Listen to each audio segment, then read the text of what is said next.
Speaker, I rise today during National Police Week to thank and show support for our police officers, particularly the New York Police Department, and also warn my colleagues of what happens when politicians think that they know how to do the job on the street better than our cops do. Because I've seen it happen in New York City. I've seen the quality of life deteriorate. I've seen the crime skyrocket, and we must learn from what has happened here to not make this mistake and adopt those very policies on the federal level.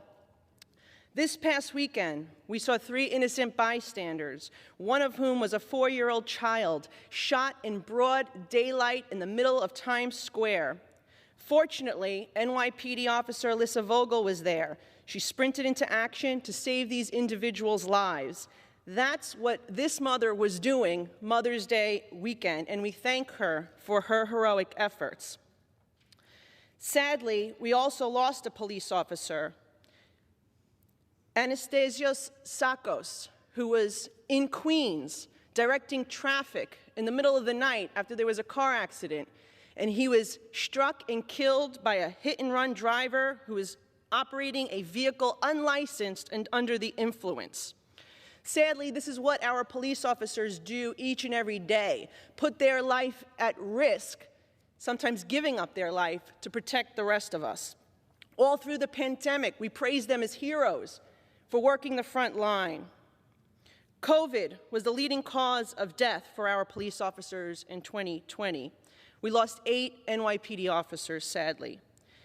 Also, as we approach the 20th anniversary of 9/11, let's not forget the sacrifices of our police officers, not only on that day, but in the days since. We continue to lose people to 9/11-related illnesses, and in the NYPD's case, they lost 7 since January 2020. Mr. Speaker, in New York City, we have seen policies that have hurt our law enforcement officers.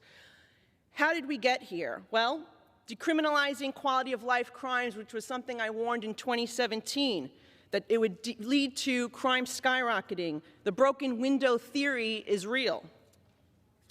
Then you add the state legislature's attempts to reform bail, the rush to close Rikers Island, emptying the jails, putting dangerous criminals with lengthy rap sheets back onto our streets. Governor's parole board that has released over 16 cop killers and other murderers and other rapists, once again putting people who are dangerous back on our streets. Eliminating the NYPD plainclothes unit, tying the hands of our police.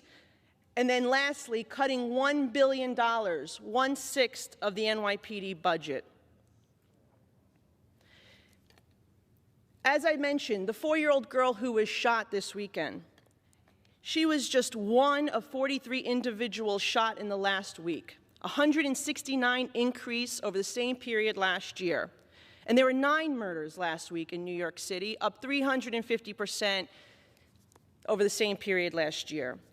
But the trend is not just starting now. It's not just a result of defunding the police. It's the other policies, as I've mentioned. Homicides in 2020 soared 45%. Shootings doubled, with 1,868 people shot in 2020, up from 923 in 2019.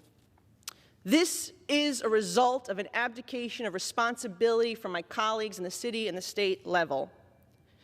Now they want to take away the qualified immunity from our police officers, something that many of you voted to do here for our federal law enforcement officers, despite when they already give up their immunity when they're operating, if they are not operating within the NYPD guidelines or if they violate someone's constitutional rights. There is no question that the demoralization of law enforcement over the past year has contributed to a sharp rise in departures from the NYPD, which are up 75% compared to 2019. With the lowest number of NYPD officers in uniform in over a decade, when we have all this rising crime taking place across our city. It's absolutely disgraceful, Mr. Speaker, and it must end now. City and state have a responsibility to keep the public safe. And quite frankly, if they're not going to do it, if my mayor and my governor continue to tie the hands of our police officers and not allow them to do their job, then we need the federal government to step in, send DOJ, ATF, FBI, DEA, and the U.S. Marshals, because we have a responsibility to the citizens of our city and nation to keep them safe. Thank you. Thank you.